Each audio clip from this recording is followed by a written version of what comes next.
सभी साईं भक्तों को ओम साईं राम।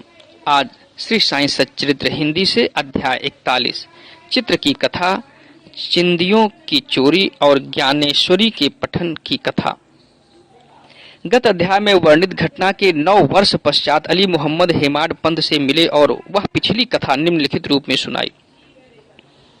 एक दिन बंबई में घूमते फिरते मैंने एक दुकानदार से बाबा का चित्र खरीदा, उसे फ्रेम कराया और अपने घर मध्य बंबई की बस्ती में लाकर दीवार पर लगा दिया। मुझे बाबा से स्वाभाविक प्रेम था, इसीलिए मैं प्रतिदिन उनका श्री दर्शन किया करता था। जब मैंने आपको हेमाड पंत को वह चित्र भेंट किया, उसके 3 माह पूर्व मेरे पैर में सूजन आने के कारण शल्य चिकित्सा भी हुई थी। मैं अपने साले नूर मोहम्मद के यहाँ पड़ा हुआ था।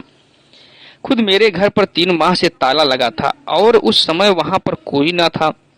केवल प्रसिद्ध बाबा अब्दुल रहमान, मौलाना साहेब मोहम्मद हुसैन, साईं बाबा, ताजुद्दीन बाबा और अन्य संत चित्रों के रूप में ही वहां विराजमान थे, परंतु काल चक्र ने उन्हें भी ना छोड़ा। मैं वहां बंबई बीमार पड़ा हुआ था, तो फिर मेरे घर में उन लोगों फोटों को कष्ट क्यों हो। ऐसा समझ में आता है कि वे भी आवागमन, जन्म और मृत्यु के चक्कर से मुक्त नहीं हैं। अन्य चित्रों की गति तो उनके भाग्यानुसार ही हुई, परंतु केवल श्री साईं बाबा का ही चित्र कैसे बच निकला, इसका रहस्योद्घाटन अभी तक कोई नहीं कर सका।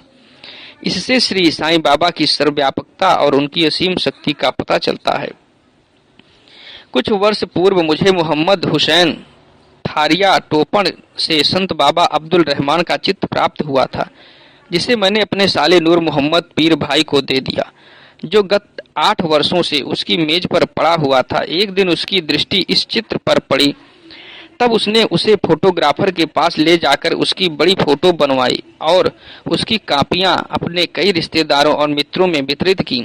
उनमें से एक प्रति मुझे भी मिली थी, जिसे मैंने अपने घर की दीवार पर लगा रखा था। नूर मोहम्मद संत अब्दुल रहमान के शिष्य थे। जब संत अब्दुल रहमान साहिब का आम दरबार लगा हुआ था, तभी नूर मोहम्मद उन्हें उनकी वह फोटो भेंट करने हेतु उनके समक्ष उपस्थित हुए। फोटो को देखकर ही वे अति क्रोधित हो नूर मोहम्मद को मारने दौड़े तथा उन्हें बाहर निकाल दिया। तब उन्हें बड़ा दुख और निराशा हुई। फिर उन्हें विचार आया कि मैंने इतना रुपया व्यर्थ ही खर्च किया। इसका परिणाम अपने गुरु के क्रोध और अप्रसन्नता का कारण बना।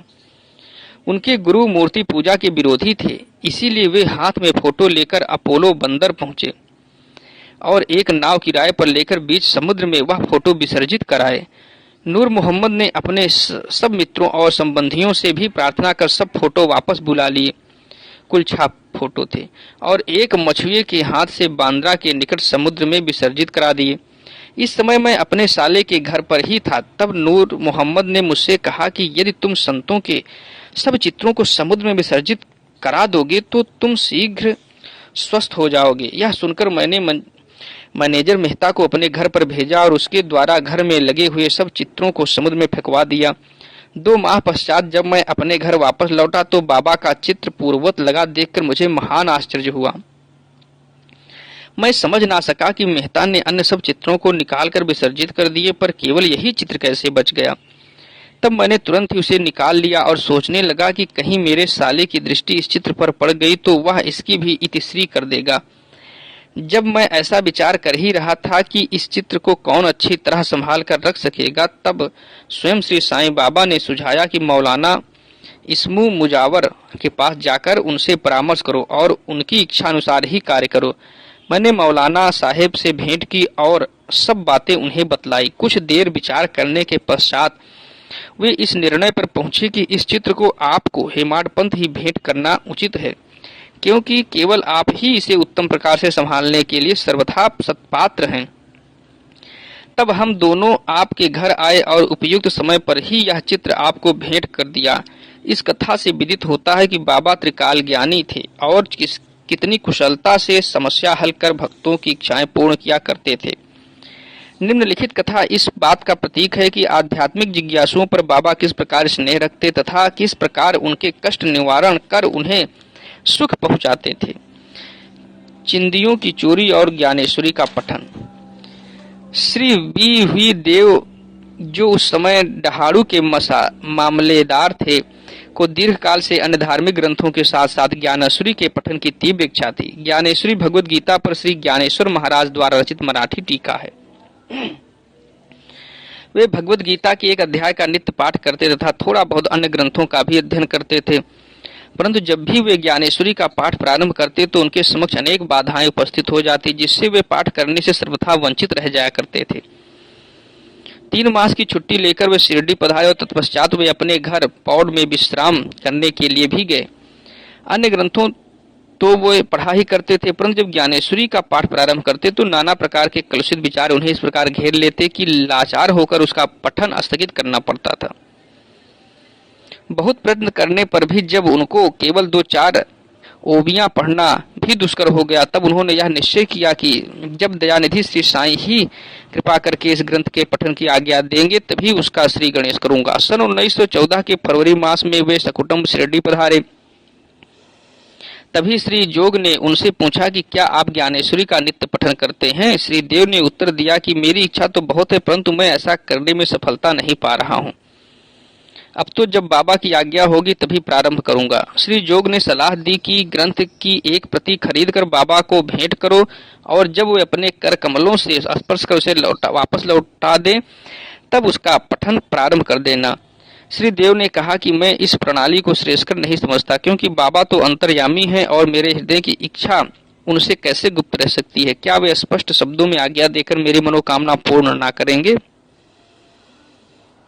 श्री देव ने जाकर बाबा के दर्शन किए और 1 रुपया दक्षिणा भेंट की। तब बाबा ने उनसे 20 रुपया दक्षिणा और मांगी, जो उन्होंने सहर्ष दे दी। रात्रि के समय श्री देव ने बालक राम से भेंट की और उनसे पूछा, आपने किस प्रकार बाबा की भक्ति तथा कृपा प्राप्त की?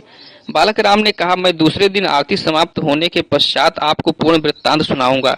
दूसरे दिन जब श्री देव साहब दर्शनार्थ मस्जिद में आए तो बाबा ने फिर 20 रुपये दक्षिणा मांगी, जो उन्होंने सहर्ष भेंट कर दी। मस्जिद में भीड़ अधिक होने के कारण वे एक और एकांत में जाकर बैठ गए। बाबा ने उन्हें बुलाकर अपने समीप बैठा लिया। आरती समाप्त होने के पश्चात जब सब लोग अपने घर लौट गए तब श्री देव ने बालक राम से भेंट कर उनसे उनका पूर्व इतिहास जानने की जिज्ञासा प्रकट की तथा बाबा द्वारा प्राप्त उपदेश और ध्यान आदि के संबंध में पूछताछ की। बालक राम इन सब बातों का उत्तर देने ही वाले थे कि इतने में चंद्रू कोढ़ी ने आकर कहा कि श्री देव को बाबा ने याद किया है। जब देव बाबा के पास पहुंचे तो उन्होंने प्रश्न किया कि वे किससे और क्या बातचीत कर रहे थे। श्री देव ने उत्तर दिया कि वे बालक राम से उनकी कीर्ति का गुणगान श्रवण कर रहे थे। तो बाबा ने उनसे पुनः 25 रुपये दक्षिणा मांगी, जो उन्होंने सहर्ष दे दी। फिर बाबा उन्हें भीतर ले गए और अपना आसन ग्रहण करने के पश्चात उन पर दोषारोपण करते हुए कहा कि मेरी अनुमति के बिना तुमने मेरी चिंदियों की चोरी की है। श्री देव ने उत्तर दिया, भगवान, जहाँ तक मुझे स्मरण है मैंने ऐसा कोई कार्य नहीं किया है, परंतु बाबा कहाँ मानने वाले थे। उन्होंने अच्छी तरह से ढूंढने को कहा। उन्होंने खोज की परंतु कहीं कुछ भी ना पाया। तब बाबा ने क्रोधित होकर कहा कि तुम्हारे अतिरिक्त यहाँ और कोई नहीं है, तुम ही चोर हो। तुम्हारे बाल तो सफेद हो गए हैं और इतने वृद्ध होकर भी तुम यहाँ चोरी करने को आए हो। इसके पश्चात बाबा आपे से बाहर हो गए और उनकी आंखें क्रोध से लाल हो गईं। वे बुरी तरह से गालियां देने और डांटने लगे। देव शांति पूर्वक सब कुछ सुनते रहे। वे मार पड़ने की भी आशंका कर रहे थे कि 1 घंटे के पश्चात ही बाबा ने उनसे वाड़े को लौटने को कहा।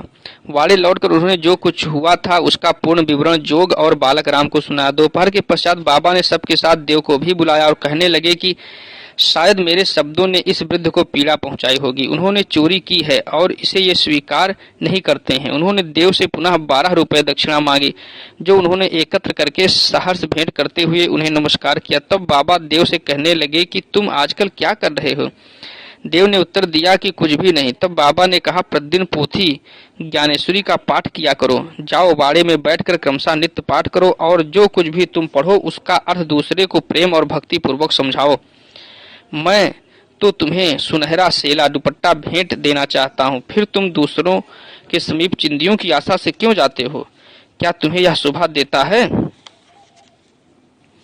पोथी पढ़ने की आज्ञा प्राप्त करके देव अति प्रसन्न हुए। उन्होंने सोचा कि मुझे इच्छित वस्तु की प्राप्ति हो गई है और अब मैं आनंद पूर्वक पोथी ज्ञानेश्वरी पढ़ सकूंगा। उन्होंने पुनः साष्टांग नमस्कार किया और कहा कि हे प्रभु, मैं आपकी शरण हूँ, आपका अबोध शिशु हूँ, मुझे पाठ में सहायता कीजिए। अब उन्हें चिंदियों का अर्थ स्पष्टता विदित हो गया था। उन्हें बालक राम से जो कुछ पूछा था वह चिंदी स्वरूप था। इन विषयों में बाबा को इस प्रकार का कार्य रुचिकर नहीं था, क्योंकि वे स्वयं प्रत्येक शंका का समाधान करने को सदैव तैयार रहते थे। दूसरों से निरर्थक पूछताछ करना वे अच्छा नहीं समझते थे, इसीलिए उन्होंने डांटा और क्रोधित हुए। देव ने इन शब्दों को बाबा का शुभ आशीर्वाद समझा था। वे संतुष्ट होकर घर लौट गए। यह कथा यहीं समाप्त नहीं होती। अनुमति देने के पश्चात श्री बाबा शांत नहीं बैठे तथा 1 वर्ष के पश्चात वे श्री देव के समीप गए और उनसे प्रगति के विषय में पूछताछ की। 2 अप्रैल सन 1914 गुरुवार को सुबह बाबा ने स्वप्न में देव से पूछा कि क्या तुम्हें पोथी समझ में आई। जब देव ने स्वीकारात्मक उत्तर ना दिया तो बाबा बोले कि अब तुम कब समझोगे। देव की आंखों से टप टप करके अश्रुपात होने लगा और वे रोते हुए बोले कि मैं निश्चय पूर्वक कह रहा हूं कि हे भगवान, जब तक आपकी कृपा रूपी मेघ वृष्टि नहीं होती तब तक उसका अर्थ समझना मेरे लिए संभव नहीं है, और यह पठन तो भारत स्वरूप ही है। तब वे बोले कि मेरे सामने मुझे पढ़कर सुनाओ, तुम पढ़ने में अधिक शीघ्रता किया करते हो। फिर पूछने पर उन्होंने आध्यात्म विषयक अंश पढ़ने को कहा। देव पोथी लाने गए और जब उन्होंने नेत्र खोले तो उनकी निद्रा भंग हो गई। अब पाठक स्वयं ही इस बात का अनुमान कर लें कि देव को इस स्वप्न के पश्चात कितना आनंद प्राप्त हुआ होगा। श्री देव अभी 1944 जीवित हैं और मुझे गत 4-5 वर्षों के पूर्व उनसे भेंट करने का सौभाग्य प्राप्त हुआ था। जहाँ तक मुझे पता चला है कि वह यही है कि वे अभी भी ज्ञानेश्वरी का पाठ किया करते हैं। उनका ज्ञान अगाध और पूर्ण है, यह उनके साईं लीला के लेख से स्पष्ट प्रतीत होता है। श्री सद्गुरु साईनाथार्पणमस्तु। शुभम भवतु। बोलिए सच्चिदानंद सद्गुरु साईनाथ महाराज की जय। साईं भक्तों, साईं सच्चरित्र सुनने के लिए धन्यवाद। आपका दिन शुभ हो।